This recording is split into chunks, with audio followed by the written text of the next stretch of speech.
Olá, tudo bem com você? O capítulo sobre o qual nós vamos meditar nesta manhã, Êxodo 20.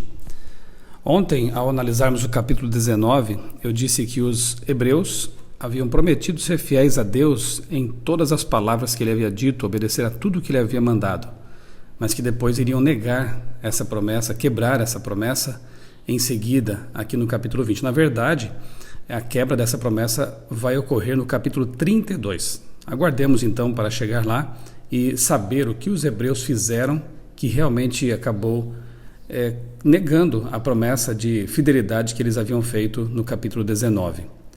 O capítulo 20, que traz o decálogo ou os 10 mandamentos, ele começa mostrando que Deus nos tira da escravidão para servi-lo. Primeiro vem o perdão e em seguida a obediência, ou seja, justificação seguida de santificação. O capítulo começa dizendo que Deus é aquele que tirou o povo da escravidão do Egito, da escravidão do pecado. E é assim que ele faz conosco também. Deus primeiro nos liberta, Deus primeiro nos dá o perdão, nos tira do cativeiro do pecado e depois diz: obedeça os meus mandamentos, porque eles são o padrão para a sua vida renovada, para a sua vida justificada. Aqueles que são perdoados e são salvos por Deus, por Cristo, vivem segundo o padrão que Deus estabeleceu. E o resumo desse padrão está nos 10 mandamentos. Verso 3, toda negativa de Deus é um sim para a vida. Você perceberá que todos os mandamentos praticamente todos começam com não faça isso, não faça aquilo, mas na verdade se nós não fizermos isso que está no mandamento, nós teremos vida, nós teremos paz, teremos uma vida tranquila e protegida. Verso 5, Deus é zeloso, tem ciúmes de nós, por isso nos orienta e pede que sejamos somente dele. Ele sabe que só nele seremos felizes, por isso Deus ele é exclusivista nesse sentido, porque ele sabe que outras coisas, outras pessoas, outras situações, dinheiro, fama, poder, prazer, nada disso realmente nos torna felizes e satisfeitos. Mas quando vivemos com Deus, pertinho dele, aí sim vem a verdadeira satisfação. Verso 6, nossa obediência pode afetar muitas gerações. Nossa infidelidade, infelizmente, também afeta os descendentes. Portanto, se você aceitar a Cristo como seu Salvador, se você colocar sua vida em paz com Deus e viver segundo os princípios da palavra de Deus, tenha certeza de que não apenas você será beneficiado e abençoado por isso, mas também seus filhos, seus netos, sua descendência. As bênçãos alcançam gerações.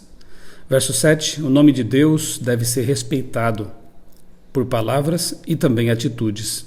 Muitas vezes desonramos a Deus quando damos um mau testemunho, quando vivemos uma vida dupla, hipócrita, e aí as pessoas sabem que somos cristãos e vão naturalmente, como fazem também com nossos pais terrenos, vão perguntar: não é filho de Deus aquele, não é um cristão?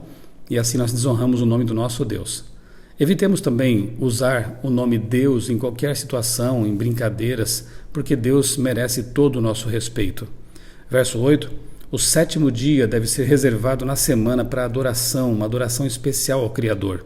Na semana nós andamos de mãos dadas com Ele, no sábado nos assentamos aos seus pés.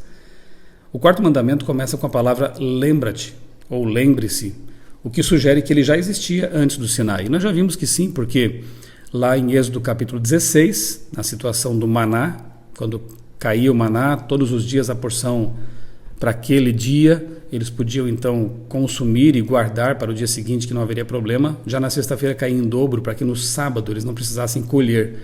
E se eles guardassem, da sexta para o sábado o maná estragava. Ou seja, 4 capítulos antes daqui, do Sinai, Deus já estava orientando seu povo com relação ao sábado.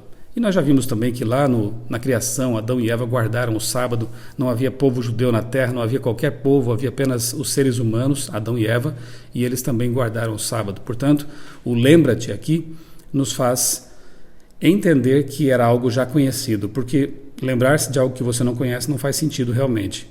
Verso 11, aquilo que Deus abençoa, abençoado está. Deus abençoou o 7º dia, não outro. E quem pode tirar a bênção de um dia, de alguma coisa que Deus abençoa? Ninguém. Deus é o Criador do universo e Ele colocou sua bênção e santificou o 7º dia, não outro. Verso 12, é dever do filho honrar os pais. E esse mandamento, inclusive, traz uma promessa de longevidade para aqueles que realmente honram pai e mãe. Versos 13 a 16, O Filho de Deus não deve matar, adulterar, roubar nem mentir, porque, obviamente, essas práticas não estão de acordo com a vontade de Deus. O Filho de Deus deve dar a vida, deve ser fiel, deve respeitar as pessoas e sempre falar a verdade. Verso 10. A cobiça deu origem ao grande conflito no céu, por isso Deus a condena no 10º mandamento. Verso 18. Como impressionar didaticamente um povo semipagão acostumado à magia no Egito, por meio de trovões, relâmpagos e terremoto. Mas Deus se manifesta de muitas outras formas. Em outras ocasiões vemos Deus se manifestando numa brisa suave, e especialmente quando Cristo vem à Terra. Ele é a suprema revelação de Deus, mas neste momento, com este povo, que precisava realmente de uma impressão muito forte para entender que a lei de Deus é sagrada e importante, que o pecado é uma coisa grave, Deus precisou se manifestar com poder, para tirar da mente deles aquelas imagens, aquelas ideias erradas com respeito a falsas divindades egípcias e à magia do Egito. Verso 20 diz: o temor de Deus esteja em vocês e os livre de pecar. Lembre-se, vitória só vem por meio de Deus, por meio de Cristo.